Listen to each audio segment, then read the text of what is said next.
शुभ संध्या मोर प्रिय पाठक पाठिकागण। प्रभु जगन्नाथ निकटरे तुमर शुभकामना करी मु आज आरंभ करुच्ची कविता बड़पण।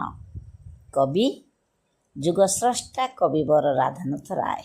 पिलाए कवि राधानाथ राय शिक्षक होइथिले शिक्षार प्रशासक। तांक रचित कविता गुड़िकरे प्रकृतिर नैसर्गिक सौंदर्यर अपरूप वर्णना देखा मिले। सत्य और धर्मर जय एक कथा से सबुबले वर्णना करी आछंती जे धर्म हेउची सबुठु मूल्यवान संपत्ति एवं सत्य हेउची धर्मर अन्य रूप। पिलाए सत्य और धर्म ए दुईटा जाक तांको साहित्यर मूल आधार। पिलाए तुमर ए जो विषय मु पढ़ेबी बड़पण, एहाकू कवि राधानाथ राय आनिचंती तांको काव्य दरबार। ए दरबार काव्यटी तांकर होची एक स्वतंत्र काव्य, स्वतंत्र सृष्टि।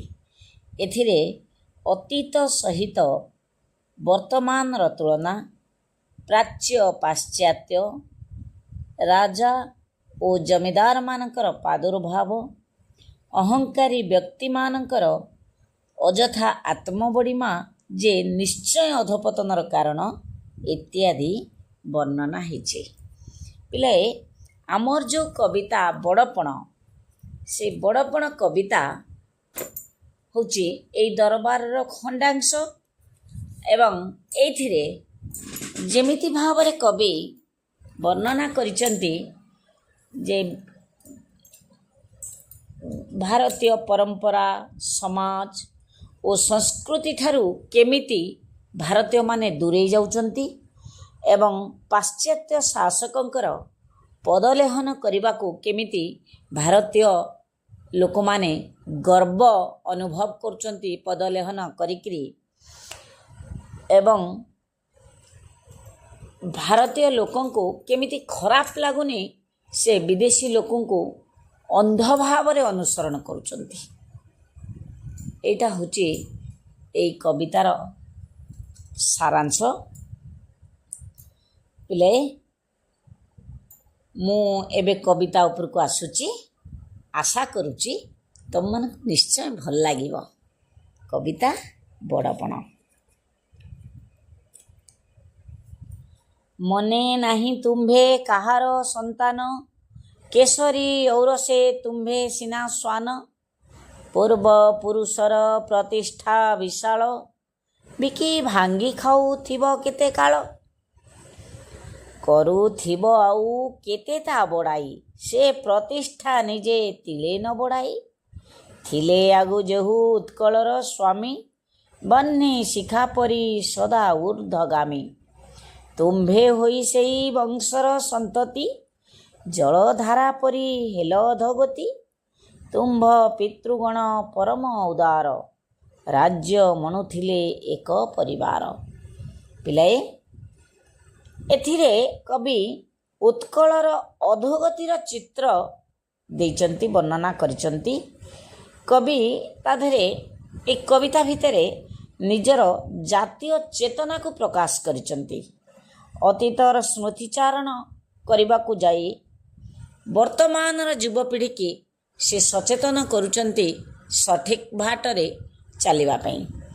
तेबे कवि प्रथम धाड़ी रे कहउचंती, मने नाही तुम्हे कहार संतान। तुम्हें मन भीतर भाबुन जे तुम्हें कहार पिला, कहार दायाद, कहार वंशधर।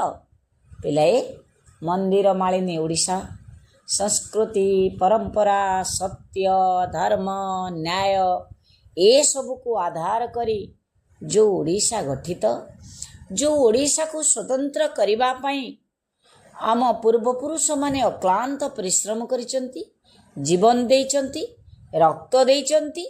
जो गर्व गौरव रे गौरवान्वित आम कोटि वीर प्रसविनी, कोटि कीर्ति किरीटिनी ओडिशा, तार संतान तमे केसरीर संतान अर्थात सिंहर छुआ। କେଶରୀ ଔରସେ ତୁମେ ସିନା ଶ୍ୱାନ, ତମେ ହେଉଛ ସିଂହର ଛୁଆ, କିନ୍ତୁ କାହା ଭଳି ବ୍ୟବହାର କରୁଛ? କୁକୁର ଭଳି, ଶ୍ୱାନ ଭଳି, କୁକୁର ଭଳି ତମେ ବ୍ୟବହାର କରୁଛ। କାହାର କୁକୁର ଭଳି ପିଲାଏ? ସାଧାରଣ ଭାବରେ ତମେ ଲକ୍ଷ୍ୟ କରିଥିବ, ଗୋଟେ କୁକୁର ବୁଲୁଥିବ, ଆଉ ତମେ ଦିନେ 2 ଦିନ 5 ଦିନ 7 ଦିନ ଏମିତି ତମେ ତାକୁ ଟିକେ ଟିକେ ଖାଇବାକୁ ଦିଅ, ସେ ତମ ପାଖରେ ପୋଷା ମାନି ରହିଯିବ। ପିଲାଏ, ଏଇଠି କୁକୁରକୁ ଗୋଟାଏ ଇତର ଶ୍ରେଣୀର ପ୍ରାଣୀ ବୋଲି କୁହାଯାଇନି, କିନ୍ତୁ କୁକୁରକୁ ଖାଦ୍ୟର ଲୋଭ ଦେଖେଇ ଯେମିତି ବଶୀକରଣ କରି ହୁଏ, ସେମିତି ସିଂହର ସନ୍ତାନ ଭଳି ଉତ୍କଳୀୟଙ୍କୁ ବିଦେଶୀମାନେ ପଦପଦବୀର ଲୋଭ ଦେଖେଇ, ଅର୍ଥର ଲାଳସା ଦେଖେଇ କୁକୁର ଭଳି ପାଳିଛନ୍ତି। ପିଲାଏ, ସିଧାସଳଖ ଭାବରେ କବିତାରେ କବି ଏଇ ଚାମଚାଗିରି କରୁଥିବା ଉତ୍କଳୀୟମାନଙ୍କୁ ସମାଲୋଚନା କରିଛନ୍ତି। ପୂର୍ବ ପୁରୁଷର ପ୍ରତିଷ୍ଠା ବିଶାଳ, ବିକି ଭାଙ୍ଗି ଖାଉଥିବ କେତେ କାଳ। ଆମ ଓଡ଼ିଶା ମହାନ, ଆମେ ମହାନ, ଏଇ କଥା କହି ଏଇ ଯେଉଁମାନେ ଆମର ପୂର୍ବପୁରୁଷ ଥିଲେ, ସେମାନେ ମହାନ ଥିଲେ, ସେଇମାନଙ୍କ ମହାନତାକୁ ପ୍ରଚାର କରି କରି ନିଜେ ତଳକୁ ତଳକୁ ଗତି କରିବା ସତେ ଯେମିତି ଆମ ଭଦ୍ରଲୋକଙ୍କର ଉଚ୍ଚ ପଦପଦବୀରେ ଥିବା ଲୋକଙ୍କର ଅଭ୍ୟାସ ହେଇଗଲାଣି ବୋଲି କବି କହୁଛନ୍ତି।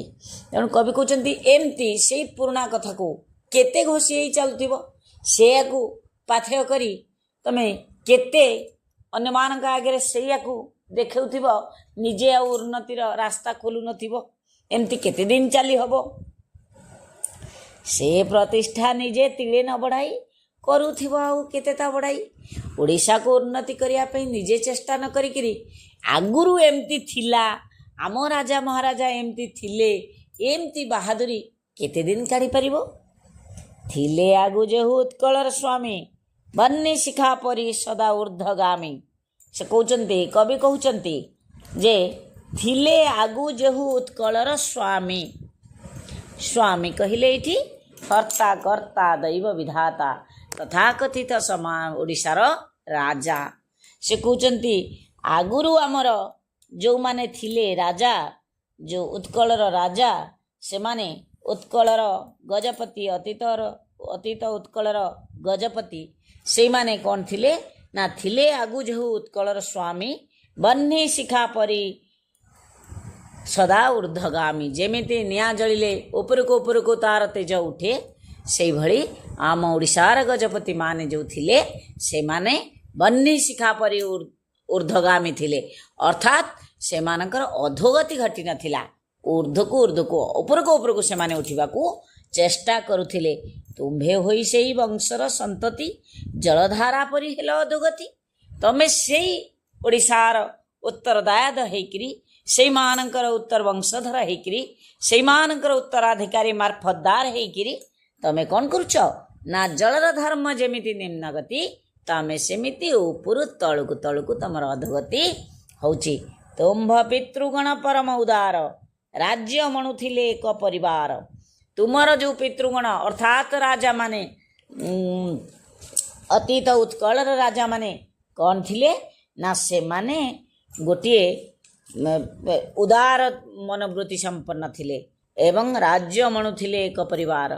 ରାଜ୍ୟକୁ ନିଜର ପରିବାର ବୋଲି ଭାବୁଥିଲେ। ବସୁଧୈବ କୁଟୁମ୍ବକମ୍ ଚିନ୍ତା ସେମାନଙ୍କ ମୁଣ୍ଡ ଭିତରେ ଥିଲା, ମନ ଭିତରେ ଥିଲା। କ'ଣ ନା, ସେମାନେ ସତେ ଯେମିତି ପିଲାଏ, ଆମେ ଯେମିତି ପୋଷାକଟାକୁ ଆମ ଦେହରୁ ଅଲଗା କରିପାରିବା, ପାରିବାନି। ସେମାନେ ଠିକ୍ ସେଇଭଳି ନିଜ ପାଖରୁ ପ୍ରଜାମାନଙ୍କୁ ଦୂରେଇ ଦେଇପାରୁ ନଥିଲେ। ସତେ ଯେମିତି ସେମାନେ ଆମର ରାଜାଙ୍କର ପ୍ରଜାମାନେ ନିହାତି ଆପଣାର, ଅତି ଘନିଷ୍ଠ, ଏଇଭଳି ଭାବରେ ସେ ପ୍ରଜାମାନଙ୍କୁ ବ୍ୟବହାର କରୁଥିଲେ। ଯେକୌଣସି ପରିସ୍ଥିତିରେ ମଧ୍ୟ ସେ ସୈନ୍ୟବାହିନୀକୁ, ପ୍ରଜାମାନଙ୍କୁ, ସାଧାରଣ ଜନତାଙ୍କୁ ଦୂରରେ ରଖୁନଥିଲେ। ସବୁବେଳେ ତାଙ୍କ ଚିନ୍ତା ଭିତରେ ଥିଲା, ଆମ ଓଡ଼ିଶା ମହାନ, ଆମ ଓଡ଼ିଆ ଲୋକ ମହାନ, ମୋର ପ୍ରଜାମାନେ ହେଉଛନ୍ତି ମହାନ। ଏବଂ ଏମାନେ ମୋର ନିଜର, ମୋର ଉନ୍ନତି ସହିତ एमानकर उन्नति हवा उचित। किंतु वर्तमान नेता माने भावुचंती सेतबेलर राजा वर्तमान प्रशासक गोष्ठी। तेणु वर्तमान जे आमर मुरबी तुल्य लोक रहिले जो माने प्रशासक गोष्ठी रहिले से माने भावुचंती जे से माने व्यक्ति स्वार्थ केन्द्रिक हो जाइचंती, व्यक्तिगत स्वार्थ को बेसी अग्राधिकार दौचंती। किंतु राधानाथଙ୍କ अमलर जो भली भाव रे समाजर चित्र थिला से समाज चित्रटाକୁ से वर्णना करुचंती। कवि राधानाथଙ୍କ समयर जो माने प्रशासक गोष्ठी थिले से माने स्वार्थपर थिले, से मानकु लक्ष्य करी जो माने विदेशी सरकारଙ୍କର पद लेहन करुथिले से मानकु लक्ष्य करी कवि ए कविता लिखिचंती एवं से मानकु समालोचना करचंती। काहे गला सेही प्राचीन सुधारा राजा प्रजा एबे हेले बाजो पारा। काहे गला सेही प्राचीन सुधारा राजा प्रजा एबे हेले बाजो पारा। काढ़ी नेला राज भोग अभिलाष प्रजा मुखुतांक श्रमार्जित ग्रास। देशी होई तुम्भे आचरिल नीति निर्मम विदेशी सर्व शोषी नीति। पिलाए एठी कवि कहउचंती जे काहे गला सेही प्राचीन सुधारा। सुधारा माने प्राचीन कहिले पुराना, सुधारा कहिले उत्तम प्रथा, उत्तम सर्वश्रेष्ठ सुंदर प्रथा जोटा कि राजा और प्रजा भितर जो संपर्क सुंदर से संपर्क आज नहीं परिणत होइछि। से संपर्क को संपर्क रे परिणत होइछि ना बाज पारा। बाज कहिले छंचाण, पारा कहिले गोटे निरीह पक्षी। पिलाए बाज होची गोटे हिंस्र पक्षी, पारा होची गोटे निरीह पक्षी। एठारे कवि तथाकथित समाजर कविंक समयर राजा को कवि छंचाण बोली भाविचंती, छंचाण बोली वर्णना करचंती। आउ प्रजा मानकु पारा सहित तुलना करचंती। तेणु एठी राजा और प्रजांकर संपर्क होची पारा और छंचाणर संपर्क। कारण राजा माने तथाकथित समाज रे कवि राधानाथ राय समयर समाज रे राजा माने प्रजा मानकु शोषण करुथिले, निर्यातना दौथिले, अकथनीय अत्याचार करुथिले। तेणु राजा और प्रजा मानक भितर संपर्क होची बाज पारार संपर्क। बाज कहिले हिंस्र पक्षी, छंचाण अर्थात राजा, पारा कहिले निरीह पक्षी, पारा अर्थात प्रजा जनसाधारण। तेणु से कहते आगुरु जो संपर्क थिला वसुधैव कुटुंबकम चिंता थिला नीति थिला से नीति कुआड़े गला। एठी से दुख प्रकाश करुचंती। काढ़ी नेला राज भोग अभिलाष प्रजा मुखुतांक श्रमार्जित ग्रास। श्रम अर्जित श्रमार्जित कहते जो परिश्रम करिकिरी प्रजा माने धन उपार्जन करती ताकू राजा माने नहीं जानती बिना कारण रे, बिना दुधारे, बिना संकोच रे। राजा माने प्रजा मानकर उपार्जित धन को नहीं आत्मसात करती। देशी होई तुम्भे आचरिल नीति निर्मम विदेशी सर्वशोषी नीति। पिलाए विदेशी माने भारतीय मान को हैरान करिबा, ओडिशार लोकन को हैरान करिबा होची एक साधारण कथा। जेहेतु से माने आम निजर नुहंती से माने हमको हैरान कले आमे तार प्रतिवाद करिबा, एकाठी संगठन करी तांका विरुद्ध रे स्वर उत्तोलन करिबा। किंतु देशी होई अर्थात निजर भाई होई, निज अंचलर लोक होई, निज ओडिया पुओ होई जदि ओडिशार क्षति करिबा, जदि ओडिया लोकंकर क्षति करिबा ताहले या अत्यंत दुख उपरितापर विषय नुहे कि बाश्चल्ये न बांधी प्रजांकर चित्त विदेशी संगीने कलता कुहित। जो माने विदेशी मानक सपक्ष रे जाउथिले, जो माने विदेशी मानकु अपनार करी देश रे रखिकिरी देशर लोकंकु हैरान करुथिले सेइमानक उद्देश्य कवि कहउचंती जे बाश्चल्य न बांधी प्रजांकर चित्त स्नेह ममता देई प्रजांकर मन को जय न करी तमे विदेशी संगीने कलतांकु भित विदेशी मानकर संग लाभ करी विदेशी मानकर पदलेहन करी तुमे निजर भाई मानकु भयभीत करिकरी रखैल। गंता घर हेला तुम्भर सर्वस्व सर्वस्व प्रासाद गाभी हस्ती अश्व तेणु गंता घर हेला तुम्भर सर्वस्व गंता घर अर्थात भंडार घर अर्थ अर्थ लालसा तुमको ग्रास करी पकेला आउ तमे कौन कल ना घोड़ा हाथी गाभी कहले गाई जहा सबु धन संपद ताकू तमे कौन कल जबरदखल कल। राजधर्म हेला प्रजाधन बुहा मंत्री हेले खल खंट कान कुहा कहते राजधर्म हेला प्रजाधन बुहा सेते बेले राजार धर्म होची कौन प्रजांकर धन को लुंठन करिबा प्रकृत रे राजांकर धर्म हेला प्रजा मानंकु निरपेक्ष विचार दबा समस्त को समान दृष्टि रे देखिबा अपनार भाविबा किंतु ता बदल रे राजा माने ओडिशार राजा माने कौन कले शासक माने कौन कले ना प्रजा मानंकु अकथनीय अत्याचार कले प्रजा मानकर धन को जबरदस्त नहीं गले कौन कले ना मंत्री हेले खड़ खंट कान कुहा मंत्री अर्थात जो माने रहिले राजांकर पाख लोक से माने खड़ प्रकृति हेले खंट हेले चोर हेले आउ कौन कले ना कान कुहा साधारण प्रजांक विरुद्ध रे जनसाधारण विरुद्ध रे सबु बेले शासकंक कानरे राजांक कानरे खराब कथा पकेले तेणु राजा कौन कले ना अन्य मानक खल लोकंकर कथारे पड़ी ओडिशार लोकंकु हैरान कले।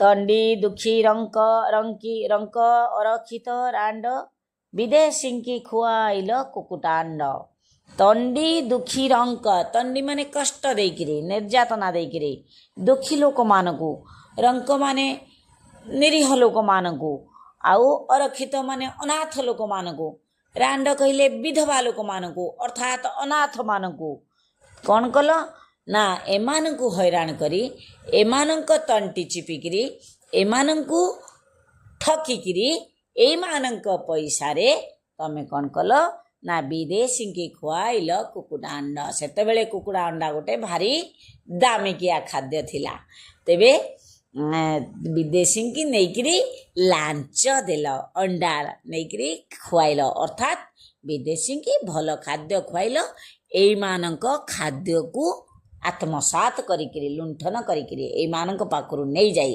एमानंक तंटी चिपिकिरी आंकर झाड़ बुहा धन को नैकरी विदेशी की लांच देल न पाइले दुखी प्रजा खुद कुंडा नेले घिअटा संगे छाग मुंडा कहते जो माने दुखी रंकी से माने खुद कुंडा टिके खाइबा को पाइलेनी आउ कौन कले ना घिअ संगे अटा घिअ अटा संगे छाग मुंडा अर्थात छाग मुंडा कहले छेली मुंड घिअ संगे अटा अर्थात अटा सेते बड़े भारी दामिकिया जिनस थिला बड़ लोकंकर खाद्य थिला धनी लोकंकर खाद्य थिला सम्राट वंशीय लोकंकर घिअ अंडा अटा आउ छेली मांस ए सबु दामिकिया खाद्य थिला तेणु ए सबु खाद्य नहीं ए गरीब लोकंकर तंटी चिपी गरीब लोकंकर धन को हड़प करी गरीब लोकंकर धन को नहीं आत्मसात करिकरी तंटी चिपा खाद्य पैसा रे यही सब खाद्य तमे विदेशी की जोगेल कान पिलाए आशा करुच्ची तमे बुझी पारुथिब मु वर्तमान एठी रखुची एई जो कविता को एका बेले अधिक पढ़ेले तुमको मन रखा को कष्ट हम मु पुणी पर क्लास रे तुमको पढ़ेबी प्रभु जगन्नाथ निकट रे तुम शुभकामना करी रहुची धन्यवाद। जय जगन्नाथ।